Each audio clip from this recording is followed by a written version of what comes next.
As we become increasingly connected and the world becomes increasingly digital, is privacy and anonymity just becoming a LARP?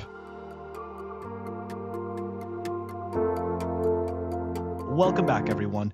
We have covered Tornado Cash a few times in the past. It's a shitcoin token mixer, but really, to me, what matters the most is that they, the developers of it did in fact create something very interesting. And unfortunately, they're being penalized for it. They're being penalized for writing code, for essentially actions that other people allegedly performed using their product. And to me, and this may seem like it's an incorrect analogy, but that's almost no different than essentially suing, Smith and Wesson for somebody going off and committing a crime with a gun, right? Like, it's not Smith and Wesson's fault.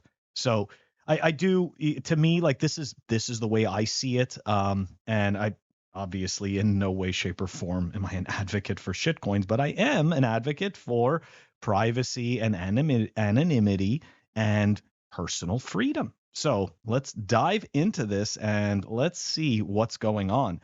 Vitalik Buterin pushes for privacy pools to balance anonymity with regulatory compliance. Ethereum co-founder Vitalik Buterin has co-authored a new research paper exploring how a privacy-preserving blockchain protocol could balance the need for user anonymity with regulatory compliance. That's bullshit. I'm sorry.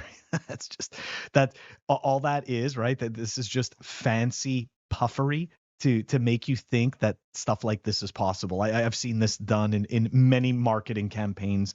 And as I've said in the past, I've worked for a really large Fortune 500 company where, you'd see this type of bullshit framing, right, in order to sell people on a vision. Anyways, the paper co-authored by Buterin, along with early Tornado Cash contributor Amin Soleimani, Jacob Ilum from the blockchain security firm Chainalysis. Is this a joke? Is this a joke? Right? Like that's ridiculous. Anyways, and two researchers from the University of Basel delves into the subject of establishing a neutral infrastructure to incorporate privacy into blockchain transactions. Okay. So what it sounds like to me, okay, is that they're essentially trying to create this arena, okay, this kind of arena where somehow your anonymity and privacy is maintained, but it's also proved that you're quote unquote following the rules. Well, how do you do that without tying the data back to you? Anyways, let's continue. It builds upon the concept of the privacy pools protocol introduced by Soleimani in March 2023. This protocol, a fork of Tornado Cash, aims to improve its model to include regulatory compliance.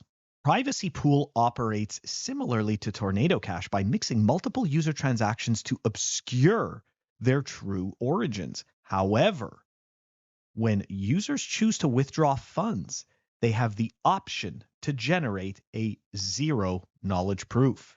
For the people who don't know what zero knowledge proofs are, I obviously have a link in this clip that you can go check out this article. Zero knowledge proofs is a method used in cryptography to prove that something is known without revealing the known information directly.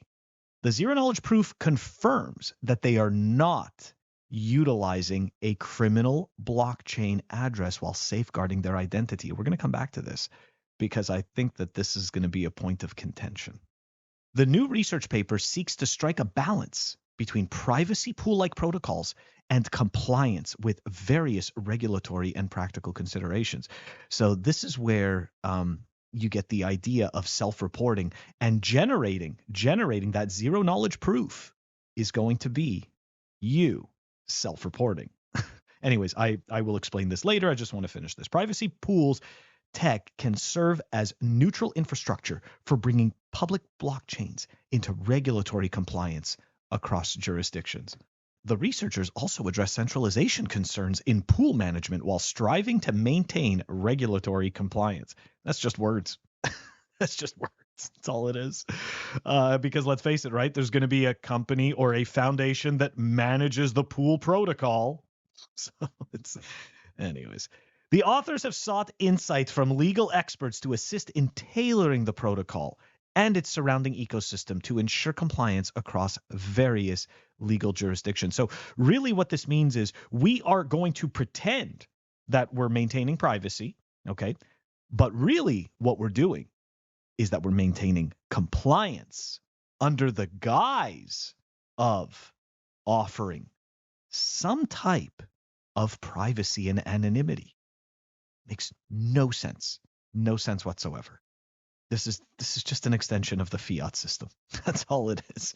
The U.S. Department of Justice recently charged 2 founders of the Ethereum-based application with money laundering charges and arrested one of the co-founders. They're talking about Tornado Cash. So think about it. These guys got arrested for writing code. Now, obviously, I'm no supporter of shitcoins, but that's ridiculous, right? That the fact that you're essentially getting arrested for money laundering because you wrote code, that's insane. And all that is more proof that the state is going to enforce its violence when it feels threatened. Now, let's go back here to a very important point. This, I think, is the key right here. When users choose to withdraw funds, right, from these privacy pool protocols, they have the option to generate a zero knowledge proof. And the zero knowledge proof confirms that they are not utilizing a criminal blockchain address while safeguarding their identity. So I wonder, what happens if they generate a zero knowledge proof and it turns out that somehow, unbeknownst to them, they were using something that came from criminals? What happens then? Does that person all of a sudden become guilty? And actually, as a matter, they're self-reporting. So they're actually, quote unquote, confirming their guilt in a sense. I think this is a very slippery slope. As you guys know, I don't trust anything from Ethereum anyways. Consensus is owned by JP Morgan. MetaMask is owned by JP Morgan as well, because that's owned by Consensus. So look, guys, this is all a LARP, right? And for the people who don't know what LARP means, it means live action role play. But that's exactly what this is. This is a privacy and anonymity LARP. They just want to make you think, okay, that your privacy is being maintained. Don't forget something. The government has absolutely no incentive whatsoever to maintain your privacy. Don't be an idiot, right? Don't sit there and be like, well, of course they do. No, they don't. None. The only thing they have incentive for is to gather more and more of your data to use against you. So I just find it absolutely comical that we're watching this and that we allow this type of stuff to happen. Anyways, this is why only Bitcoin matters. This is why standing up for Bitcoin is so important.